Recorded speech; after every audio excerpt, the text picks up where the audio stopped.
Une tragédie effroyable a eu lieu ce matin à Annecy. Des petits-enfants ont été sauvagement attaqués par un individu dans un parc. Nous sommes bouleversés par cet acte odieux, inqualifiable. Quand ça touche des enfants, je pense qu'on est chacun touché au plus profond de nous-mêmes. Et aujourd'hui, c'est tout notre pays qui est sous le choc. Mes premières pensées vont aux parents et aux enfants qui sont encore dans un état grave et aux adultes qui ont également été blessés. Et je voudrais vraiment saluer l'intervention des forces de l'ordre qui ont pu intervenir très rapidement et interpeller cet auteur. Et je voudrais aussi remercier les secours, les soignants qui ont immédiatement pris en charge les blessés et qui sont encore actuellement en train de les prendre en charge.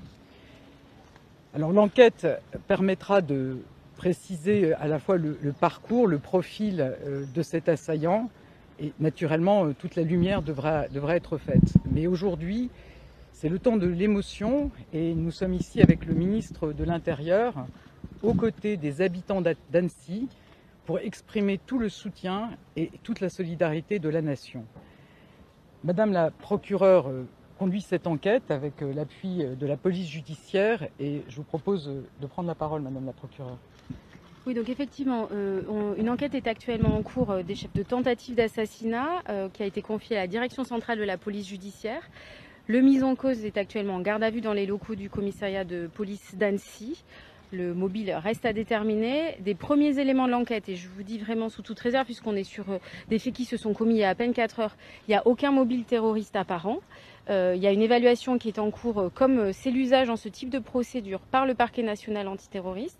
Mais en l'état, on n'a pas d'éléments qui pourraient nous laisser entendre qu'il y ait une motivation terroriste. L'enquête, elle porte donc sur une tentative d'assassinat. Nous avons 6 victimes, 4 mineurs et 2 adultes. Les 4 mineurs sont tous les 4 en état d'urgence absolue. Ils ont été transférés dans divers établissements hospitaliers du ressort et en Suisse. Ils ont tous été victimes de blessures à l'arme blanche.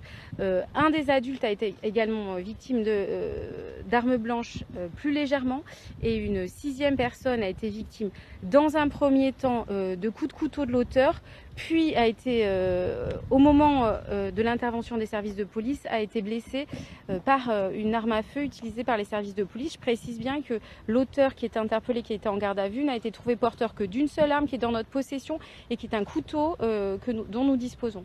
Donc l'enquête se poursuit. A été ouvert en parallèle une enquête pour déterminer les circonstances dans lesquelles les policiers ont fait usage de leur arme à feu. L'auteur est actuellement en garde à vue. Il n'est pas blessé ou très légèrement et il va être entendu sur ses motivations qui restent aujourd'hui à déterminer. Il faut savoir qu'il y a 2 agents de la ville qui ont tenté d'arrêter l'assaillant au moment où il commettait ces crimes. Je salue leur courage et donc nous avons là aussi mis en place une cellule d'accompagnement psychologique. Je tiens à saluer le travail, la réactivité et le professionnalisme de notre équipe municipale, de notre police municipale qui a accompagné, qui a bloqué le périmètre, sécurisé le périmètre pour que l'enquête commence à suivre son cours. Et j'ai rendez-vous demain avec eux pour parler de ce qui s'est passé parce que certains de nos policiers sont choqués. Les images étaient choquantes.